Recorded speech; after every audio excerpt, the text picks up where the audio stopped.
Good afternoon. Urmila Devi PG college से मैं रजनीश पांडे। एक बार फिर से बीए थर्ड ईयर के स्टूडेंट्स को इकोनॉमिक्स सेकंड पेपर जिसका नाम है डेवलपमेंट एंड एनवायरमेंटल इकोनॉमिक्स के अंतर्गत आज एक नए टॉपिक के साथ उपस्थित हूँ। पिछले क्लास में हम लोगों ने इकोनॉमिक ग्रोथ के बारे में अध्ययन किया, आर्थिक समृद्धि के बारे में अध्ययन किया, और आज हम लोग जो पढ़ेंगे वो आर्थिक विकास के बारे में पढ़ेंगे। अर्थात आज का जो हमारा टॉपिक है वह है आर्थिक विकास। आर्थिक विकास जिसको इंग्लिश में हम इकोनॉमिक डेवलपमेंट बोलते हैं। इकोनॉमिक डेवलपमेंट की मीनिंग क्या है, इसके बारे में हम अध्ययन करेंगे। इसकी डेफिनेशंस क्या है, परिभाषाएं क्या हैं, इसके बारे में अध्ययन करेंगे। और इसके कुछ विशेषताएं हैं, कैरेक्टरिस्टिक्स हैं, उसके बारे में भी हम अध्ययन करेंगे। तो आइए शुरू करते हैं। आर्थिक विकास क्या होता है? देखिए, आर्थिक विकास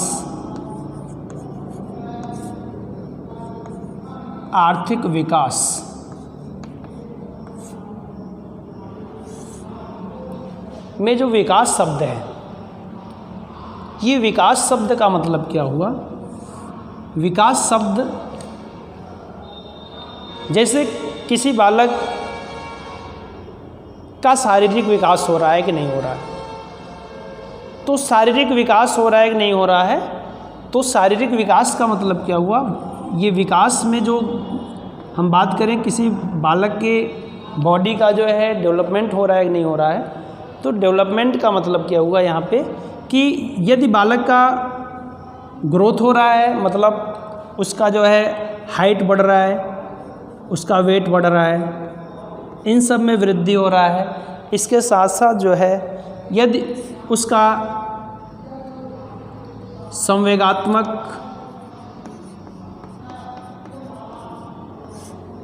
भाषागत,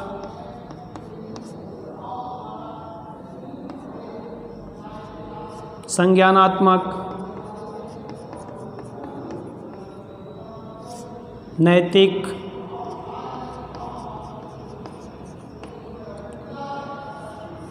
इन सब में भी क्या हो रहा है? परिवर्तन हो रहा है। इन सब में भी क्या हो रहा है? परिवर्तन हो रहा है। इनका भी ग्रोथ हो रहा है, इनका भी कह लीजिए इसमें भी जो है चेंजिंग हो रहा है, परिवर्तन हो रहा है। तो हाइट एंड वेट में परिवर्तन के साथ साथ जब बालक का संवेगात्मक और भाषागत, संज्ञानात्मक, नैतिक आदि जो है, इन सब का भी जो है क्या हो, इन सब में भी परिवर्तन हो, तो इसका मतलब है कि बालक का विकास हो रहा है। तो बालक के विकास में बालक की शारीरिक वृद्धि और हाइट और वेट में वृद्धि के साथ साथ बालक का संज्ञानात्मक विकास, भाषागत विकास, आपका संवेगात्मक विकास, नैतिक विकास, ये सब भी सम्मिलित होता है। मतलब क्या हुआ? यहाँ पर आप देखें कि ये जो है हमने बालक के डेवलपमेंट की बात कही कि बालक का जो डेवलपमेंट होता है, बालक के शरीर का जो डेवलपमेंट होता है, बालक के बॉडी का जो डेवलपमेंट होता है, तो बालक के ग्रोथ में आपका ये आता है। जबकि डेवलपमेंट में इसके साथ साथ जो है ये सारी चीज़ें भी सम्मिलित होती हैं। इन सब का भी विकास जब होता है तब हम कहते हैं कि बालक का विकास हो रहा है ना। ये बालक का समग्र विकास के अंतर्गत आता है। ठीक है, तो यहाँ पर मैं बात कर रहा हूँ आपसे कि जो आर्थिक विकास शब्द है, आर्थिक विकास की यदि हम बात करें तो आर्थिक विकास हम बात करें 1960 तक, 1960 तक की यदि हम बात करें तो यहाँ तक जो आपका आर्थिक विकास, ये जो है आर्थिक समृद्धि के पर्यायवाची की अवधारणा के रूप में, पर्यायवाची के रूप में, यानी ये इसका पर्यायवाची था। अर्थात विकास और समृद्धि में कोई अंतर नहीं माना जाता था।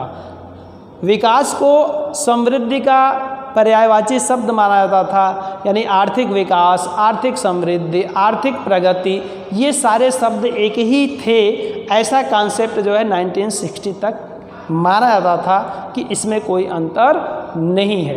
लेकिन अब हम बात करें 1960 के बाद हम बात करें तो आर्थिक विकास और आर्थिक समृद्धि दोनों अलग अलग कॉन्सेप्ट हैं।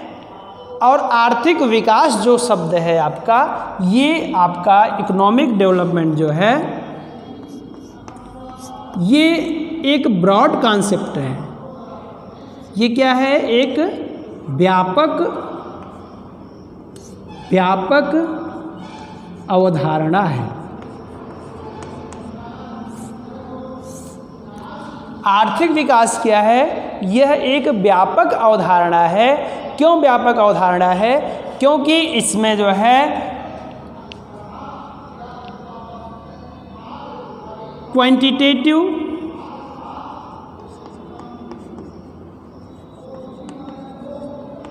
प्लस क्वालिटेटिव,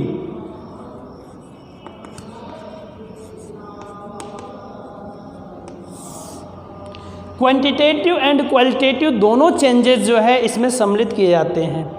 आर्थिक विकास में जो है परिमाणात्मक परिवर्तन के साथ साथ गुणात्मक परिवर्तन को भी इसके अंतर्गत सम्मिलित किया जाता है। साधारण शब्दों में हम समझने का प्रयास करें इसको, तो जैसे हम बात करें कि किसी देश की राष्ट्रीय आय में वृद्धि हो रही है, किसी देश की पर कैपिटा इनकम में वृद्धि हो रही है, तो ये कैसा पहलू है?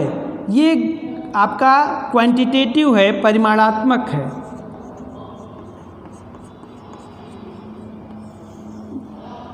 ये परिमाणात्मक पहलू है।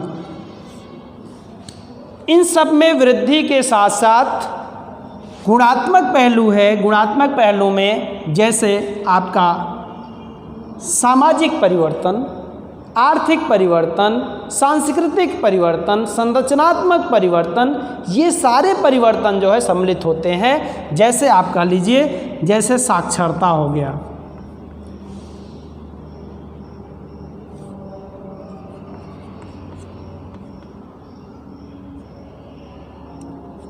साक्षरता हो गया, लिंगानुपात हो गया, या कह लीजिए लैंगिक समानता कह लीजिए, लिंगानुपात, यहाँ पे लिंगानुपात से मेरा मतलब लैंगिक समानता से है ना।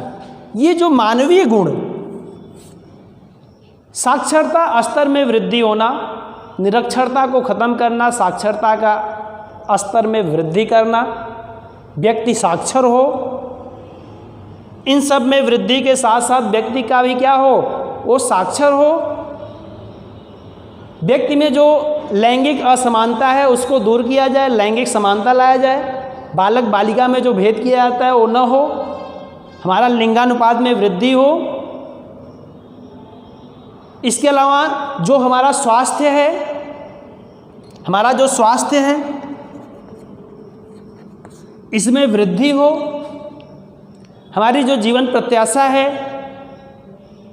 जो जीवन का औसत आयु होता है, जीवन के औसत आयु को जीवन प्रत्याशा कहते हैं,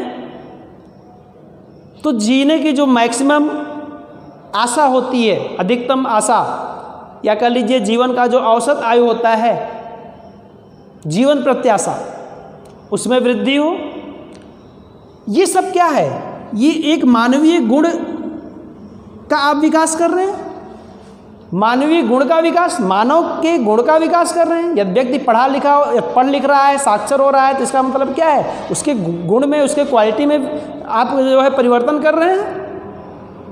वह स्वस्थ हो रहा है, उसको पौष्टिक भोजन मिल रहा है, उसका शारीरिक रूप से वह स्वस्थ है। इसका मतलब क्या है? यदि स्वस्थ रहेगा तभी तो स्वस्थ शरीर में ही स्वस्थ दिमाग का जो है विकास होता है। तो ये सब क्या है?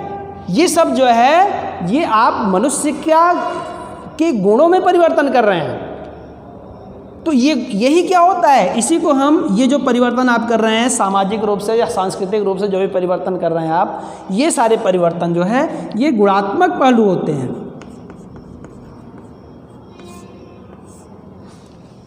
तो आर्थिक विकास का मतलब क्या हुआ? आर्थिक विकास का तात्पर्य हुआ कि राष्ट्रीय आय प्रति व्यक्ति आय में वृद्धि के साथ साथ जब मानवीय गुणों का भी विकास होता है ना, अर्थात सामाजिक, आर्थिक, राजनीतिक, तकनीकी, संरचनात्मक, ये सारे भी परिवर्तन सम्मिलित होते हैं, तो इसी को हम क्या कहते हैं? आर्थिक विकास कहते हैं। केवल राष्ट्रीय आय बढ़ गया, केवल प्रति व्यक्ति आय बढ़ गया, जबकि इन सब में वृद्धि नहीं हुई, इन सब में परिवर्तन नहीं हुआ, तो आप इसको आप आर्थिक विकास नहीं बोल सकते। आर्थिक विकास आप तभी बोल सकते हैं जब ये जो क्वांटिटेटिव चेंजिंग आप देख रहे हैं, इस परिवर्तन के साथ साथ जो मानवीय गुणों का विकास होता है, साक्षरता में वृद्धि होना, लैंगिक समानता, स्वास्थ्य का विकास होना, जीवन प्रत्याशा में वृद्धि होना, इसके अलावा हम बात करें गरीबी का कम होना, आय एवं संपत्ति की असमानता का कम होना, है ना, बेरोजगारी का कम होना, रोजगार के स्तर में वृद्धि होना, ये सारी चीज़ें भी इसके अंतर्गत आती हैं। और इन सब में भी जब परिवर्तन हो रहा है, तभी हम कह सकते हैं कि देश का विकास हो रहा है, किसी भी देश की अर्थव्यवस्था का विकास हो रहा है, आर्थिक विकास हो रहा है। आर्थिक विकास में यहाँ पर आप क्लियर हो गए होंगे कि आर्थिक विकास में हम केवल जो है परिमाणात्मक पहलू का ही अध्ययन नहीं करते, बल्कि हम गुणात्मक पहलू का भी अध्ययन करते हैं। तो क्वांटिटेटिव के साथ साथ क्वालिटेटिव साइड का भी अध्ययन करने के कारण जो हमारा इकोनॉमिक डेवलपमेंट का जो कॉन्सेप्ट है वो क्या हो गया? ये ब्रॉड हो गया। इसलिए इसको हम कहते हैं कि जो आर्थिक विकास है, इसका अवधारणा क्या है? व्यापक अवधारणा है। बात क्लियर हो गया होगा कि आर्थिक विकास क्या होता है। अब आर्थिक विकास की हम इसको अच्छे से समझने के लिए भी हमने इसकी मीनिंग के बारे में आपको बताया। इसकी मीनिंग क्या है? आर्थिक विकास होता क्या है? अब हम जो है इसको और भी अच्छे ढंग से समझने के लिए हम इसकी कुछ परिभाषाओं पर चर्चा करते हैं। तो आइए अब हम आर्थिक विकास की परिभाषाओं पर चर्चा करते हैं। ठीक है,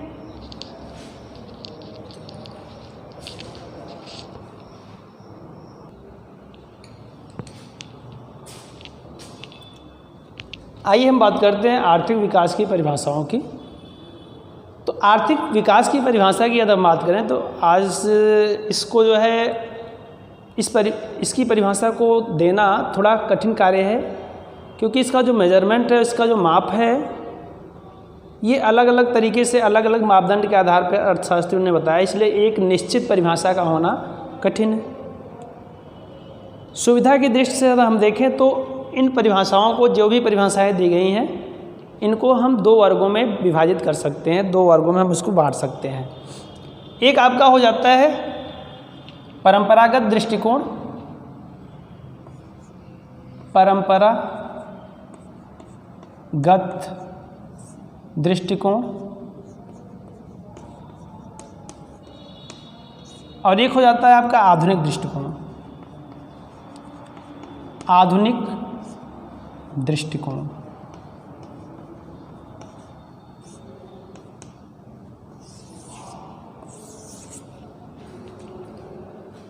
जो परंपरागत दृष्टिकोण था, परंपरागत दृष्टिकोण के अंतर्गत जो भी परिभाषाएं दी गई, वह राष्ट्रीय आय में वृद्धि के आधार पर या फिर प्रति व्यक्ति आय में वृद्धि के आधार पर दी गई, जबकि आधुनिक जो परिभाषाएं थी वह आर्थिक कल्याण या सामाजिक कल्याण के आधार पर परिभाषा दी गई। हम यहाँ पे बात कर रहे हैं परंपरागत दृष्टिकोण की। तो परंपरागत दृष्टिकोण में हमने यहाँ पे दो परिभाषाएं लिखी हुई हैं। ये पहली परिभाषा आपकी है मेयर के अनुसार, और दूसरी परिभाषा आपकी है हार्वे लिविंगस्टीन के अनुसार। मेयर एवं बाल्डविन की जो पहली परिभाषा है, ये क्या बोल रही है, ये क्या कह रही है, इसको आप देखिए। आर्थिक विकास एक प्रक्रिया है, आर्थिक विकास एक प्रक्रिया है जिसके द्वारा दीर्घकाल में एक अर्थव्यवस्था की वास्तविक राष्ट्रीय आय में वृद्धि होती है। यहाँ हमने NI लिखा है, NI फॉर नेशनल इनकम, ये एरो वृद्धि को दिखाता है। तो एक अर्थव्यवस्था की वास्तविक राष्ट्रीय आय में वृद्धि होती है। अर्थात जो ये परिभाषा दी गई है, मैंने आपको बताया कि जो परंपरागत दृष्टिकोण है ये राष्ट्रीय आय में वृद्धि के आधार पर या फिर प्रति व्यक्ति आय में वृद्धि के आधार पर दी गई। तो ये जो पहली परिभाषा मेयर एवं बाल्डविन के अनुसार है, ये कैसा है, ये राष्ट्रीय आय में वृद्धि के आधार पर दी गई परिभाषा है। दूसरी परिभाषा देख लीजिए, यहाँ पे क्या लिखा हुआ है। हार्वे लिविंगस्टन के अनुसार विकास या आर्थिक विकास में किसी अर्थव्यवस्था के प्रति व्यक्ति वस्तुओं एवं सेवाओं का उत्पादन करने की शक्ति में वृद्धि करना निहित है। यहाँ पर आप देखिए आर्थिक विकास में क्या होता है, किसी भी अर्थव्यवस्था में यहाँ पर प्रति व्यक्ति, यहाँ से प्रति व्यक्ति ले लीजिए, वस्तुओं एवं सेवाओं को हटा दीजिए यहाँ तक, तो क्या हो जाएगा, प्रति व्यक्ति उत्पादन, प्रति व्यक्ति उत्पादन या प्रति व्यक्ति आय। तो प्रति व्यक्ति उत्पादन या प्रति व्यक्ति आय में इसकी शक्ति में वृद्धि करना ही क्या कहलाता है, आर्थिक विकास कहलाता है। किसके अनुसार, हार्वे लिविंगस्टन के अनुसार। प्रति व्यक्ति उत्पादन, प्रति व्यक्ति उत्पादन किसका उत्पादन किया जाता है, वस्तुओं सेवाओं का, इसीलिए बीच में यहाँ पे जोड़ दिया गया है कि वस्तुओं एवं सेवाओं का। तो प्रति व्यक्ति जो है वस्तुओं एवं सेवाओं के उत्पादन में, उत्पादन करने की शक्ति में वृद्धि करना निहित है। किसके अंतर्गत, विकास या आर्थिक विकास में। अर्थात जो ये परिभाषा दी गई है, ये परिभाषा कैसी है, ये परिभाषा जो है आप देखें तो इसमें प्रति व्यक्ति उत्पादन, पर कैपिटा प्रोडक्शन या पर कैपिटा इनकम में वृद्धि को ये इंडिकेट कर रहा है, शो कर रहा है। इसीलिए ये परिभाषा कैसी है, ये परंपरागत परिभाषा है। तो परंपरागत परिभाषा मैंने आपको पहले बता दिया कि परंपरागत परिभाषाओं में वे परिभाषाएं रखी गई जो कि राष्ट्रीय आय में वृद्धि या प्रति व्यक्ति आय में वृद्धि के आधार पर दी गई। ये एक प्रकार से देखिए तो संकुचित परिभाषाएं हैं। क्यों? क्योंकि मैंने आपको बताया कि 1960 तक जो है जो आर्थिक विकास का जो कॉन्सेप्ट था वो कैसा था, उसको जो है आर्थिक वृद्धि या आर्थिक समृद्धि के पर्यायवाची के रूप में प्रयोग किया जाता था। तो ये परिभाषाएं भी क्या दिख रही हैं आपको, ये संकुचित अवधारणा दिख रही है। यहाँ पे वास्तविक राष्ट्रीय आय में वृद्धि को बता रहा है, यहाँ पर जो है प्रति व्यक्ति उत्पादन में वृद्धि को बता रहा है, केवल इन्हीं बातों को बता रहा है, अन्य बातों को ये सम्मिलित नहीं कर रहा है, यानी सामाजिक पहलुओं को सम्मिलित ये नहीं कर रहा है। संरचनात्मक परिवर्तन या सामाजिक कल्याण में वृद्धि की बात ये परिभाषाएं नहीं कर रही हैं, इसलिए ये परंपरागत परिभाषाओं के अंतर्गत रखी जाती हैं। ये संकुचित परिभाषाएं आप कह सकते हैं, ठीक है। जो आधुनिक परिभाषाएं हैं वे जो है सामाजिक कल्याण या आर्थिक कल्याण को जो है क्या करती है, उसके आधार पर परिभाषाएं दी गई आर्थिक विकास की, ठीक ना। इसलिए इसका जो कॉन्सेप्ट है ये ब्रॉड कॉन्सेप्ट है, व्यापक कॉन्सेप्ट है। और इसमें मैंने केवल एक ही परिभाषा लिखी, और भी परिभाषाएं हैं, यहाँ पर मैंने केवल एक ही परिभाषा लिखी कोलिन क्लार्क के अनुसार। कोलिन क्लार्क, ये कोलिन क्लार्क जो थे ये भी क्या हैं, एक अर्थशास्त्री, और इन्होंने जो है आर्थिक विकास को परिभाषित करते हुए क्या कहा कि आर्थिक विकास जो है इससे अभिप्राय आर्थिक कल्याण में होने वाली वृद्धि से है। अब देखिए इसमें इकोनॉमिक वेलफेयर, आर्थिक कल्याण, इकोनॉमिक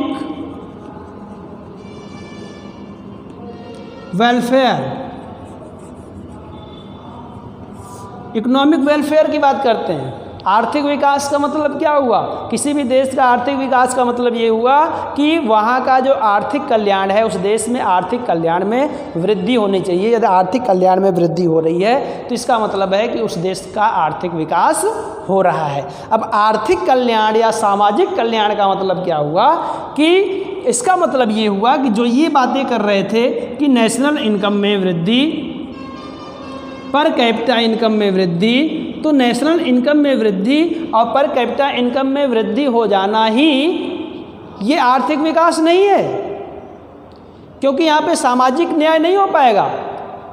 मान लीजिए हमारे नेशनल इनकम में वृद्धि हो गई, ठीक है, नेशनल इनकम में वृद्धि हो गई, मान लीजिए ये आपका 50 करोड़ हो गया, ठीक।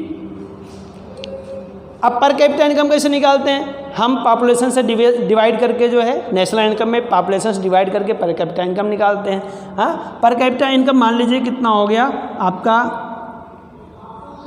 1.5 लाख रुपए हो गया। कितना हो गया? 1.5 लाख रुपए।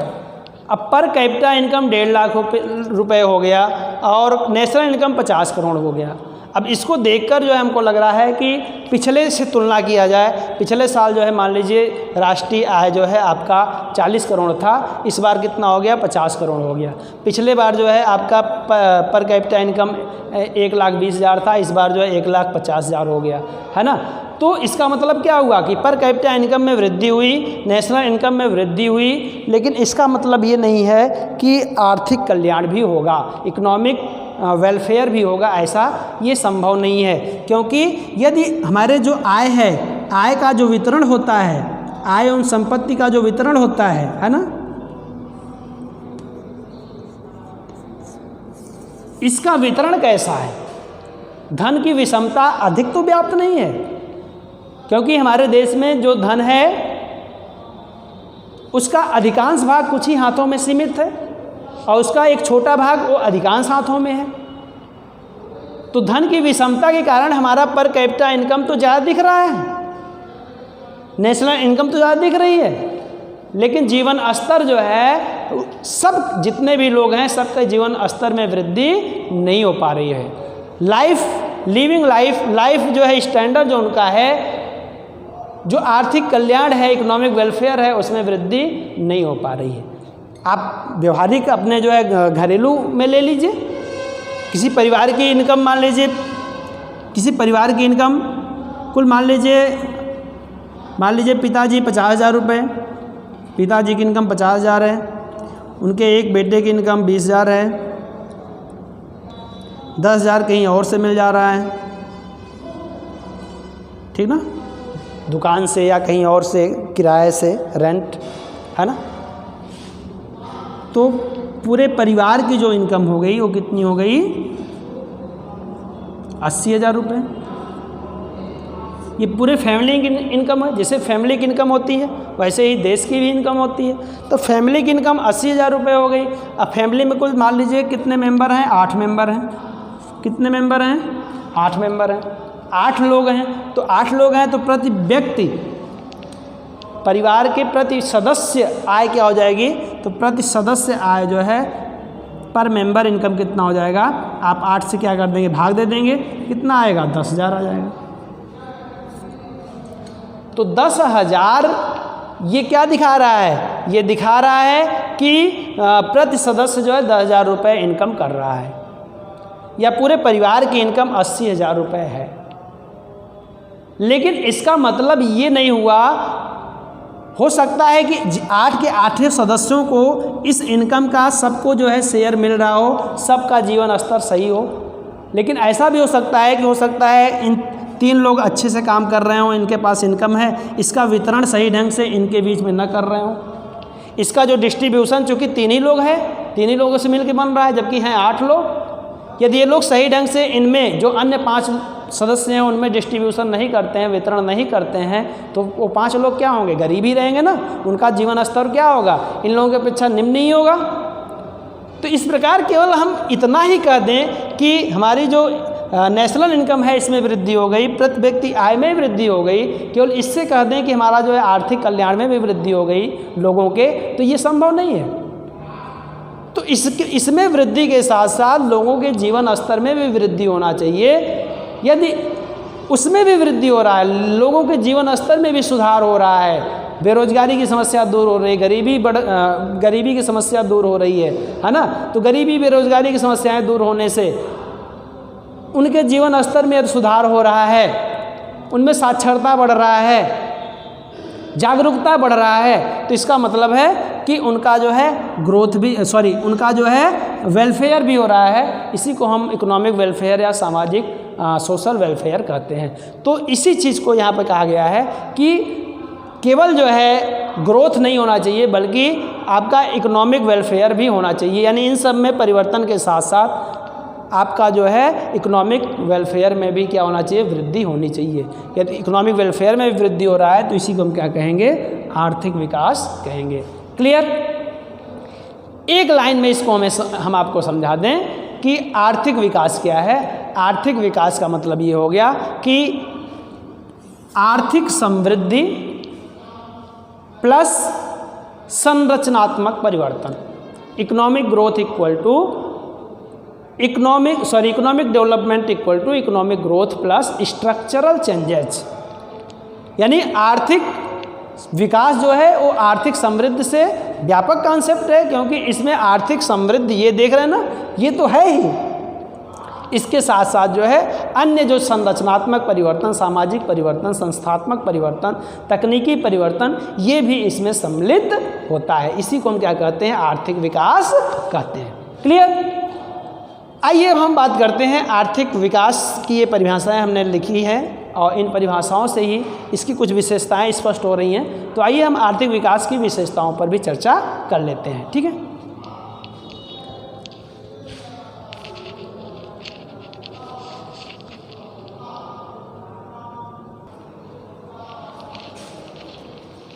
आइए हम बात करते हैं आर्थिक विकास की विशेषताएं क्या होती हैं।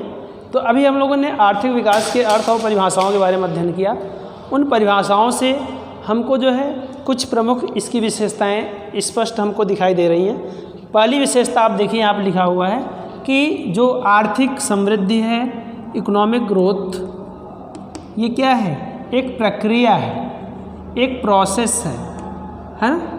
इकोनॉमिक ग्रोथ क्या है, एक प्रोसेस है, एक प्रक्रिया है। आपको परिभाषाओं से स्पष्ट हुआ। प्रक्रिया है का मतलब क्या हुआ, प्रक्रिया है का तात्पर्य है कि इसमें जो है संरचनात्मक, संस्थागत परिवर्तन होते रहते हैं। इसमें साधनों की पूर्ति और वस्तुओं की मांग की संरचना में क्या होता है, परिवर्तन होता रहता है।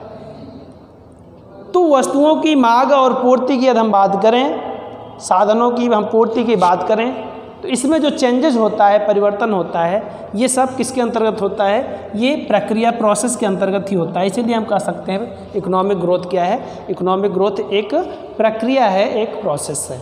ठीक है?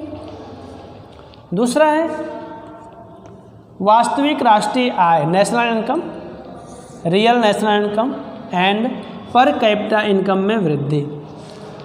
कहने का तात्पर्य क्या है, अभी आपने लोगों ने परिभाषाओं में देखा कि आर्थिक विकास में वास्तविक राष्ट्रीय आय तथा प्रति व्यक्ति आय में वृद्धि होती रहती है। क्यों वृद्धि होती रहती है?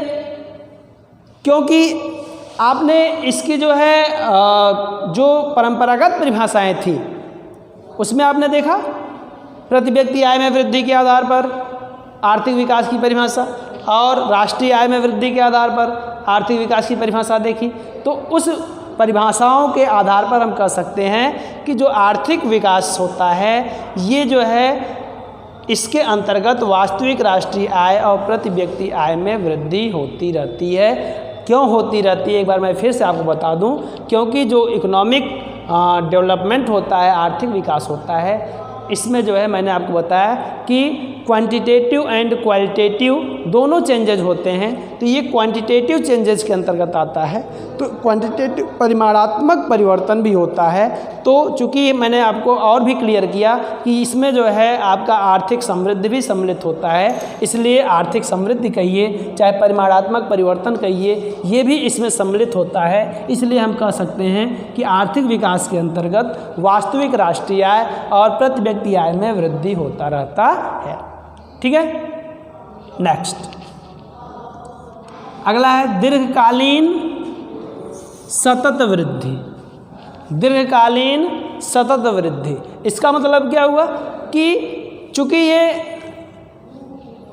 जो चेंजेज होगा, क्वांटिटेटिव जो चेंजेज होगा, परिमाणात्मक जो परिवर्तन होगा, ये परिवर्तन जो होगा ये लॉन्ग टर्म के लिए होगा, दीर्घकाल से संबंधित होगा और ये कंटिन्यूअस चलने वाला परिवर्तन होगा।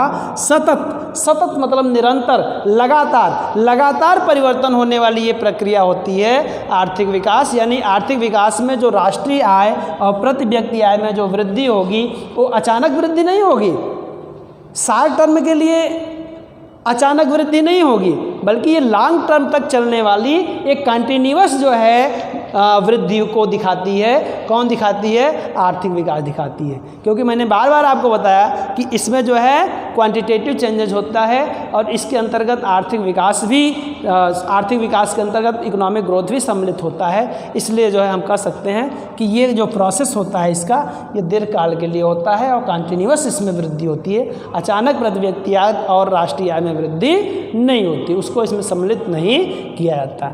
ठीक है, नेक्स्ट आपका है चौथा पॉइंट है, मैंने आपको बताया कि क्वांटिटेटिव चेंजेस के अलावा आपने देखा परिभाषाओं में कि आर्थिक कल्याण की बात की गई, आधुनिक परिभाषाओं में सामाजिक कल्याण की बात की गई। तो सामाजिक कल्याण, आर्थिक कल्याण का मतलब यही हुआ कि जो हमारा चेंजेज है, परिवर्तन है, वह केवल इनमें ही परिवर्तन, मात्रात्मक केवल परिवर्तन ना हो, इसके अलावा जो है आपका सामाजिक, सांस्कृतिक, संस्थागत एवं आर्थिक परिवर्तन भी सम्मिलित होता है। यानी आर्थिक विकास में गुणात्मक परिवर्तन के साथ साथ, मात्रात्मक परिवर्तन के साथ साथ गुणात्मक परिवर्तन भी सम्मिलित होता है। और इन परिवर्तनों में हम सामाजिक परिवर्तन हो, सांस्कृतिक परिवर्तन हो, सांस्कृतिक परिवर्तन हो, संस्थागत परिवर्तन हो, आर्थिक परिवर्तन हो, ये सारे परिवर्तन भी इसमें सम्मिलित होते हैं। मैंने आपको बताया कि व्यक्ति में जो है उसकी गरीबी दूर हो, बेरोजगारी दूर हो, रोजगार के अवसर में वृद्धि हो, उसके जीवन स्तर में सुधार हो, साक्षरता में वृद्धि हो, निरक्षरता दूर हो, है ना। इसके अलावा मैंने आपको बताया लैंगिक समानता में वृद्धि हो।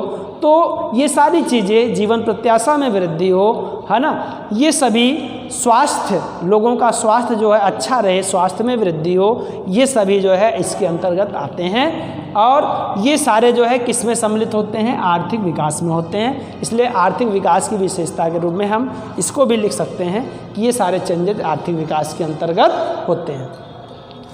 लास्ट पॉइंट है संरचनात्मक परिवर्तन। आर्थिक विकास में संरचनात्मक, स्ट्रक्चरल चेंजेज होता है, ये संरचनात्मक परिवर्तन होता है। इसका मतलब क्या हुआ?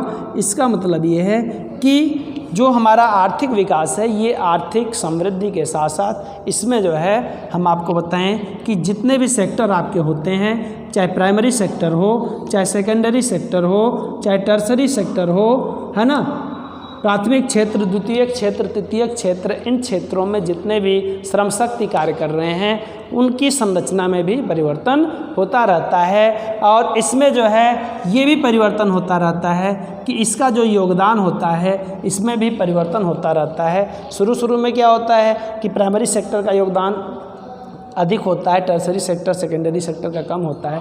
लेकिन आर्थिक विकास जो है हमको क्या दिखाता है? आर्थिक विकास के अंतर्गत धीरे धीरे क्या होता है कि संरचनात्मक परिवर्तन में क्या होता है कि टर्सरी सेक्टर का योगदान हमारे जीडीपी में बढ़ता जाता है, सेकेंडरी सेक्टर का योगदान हमारे जीडीपी में बढ़ता जाता है, जबकि प्राइमरी सेक्टर का योगदान कम होता जाता है। ये आर्थिक विकास का परिसूचक होता है। इसलिए जो है ये जो आप परिवर्तन देख रहे हैं, ये परिवर्तन कैसा परिवर्तन होता है? संरचनात्मक परिवर्तन होता है। और इसलिए जो है हम कह सकते हैं कि आर्थिक विकास में संरचनात्मक परिवर्तन भी होता है। तो इस प्रकार जो है आपने देखा कि यहाँ पर हमने कुछ प्रमुख जो है विशेषताओं के बारे में चर्चा किया। तो आज जो है, आज का जो हमारा टॉपिक था आर्थिक विकास से संबंधित, इसकी मीनिंग, डेफिनेशंस एंड इसका जो कैरेक्टरिस्टिक्स है, इसको आज हमने क्लियर किया। तो आज इतना ही, धन्यवाद।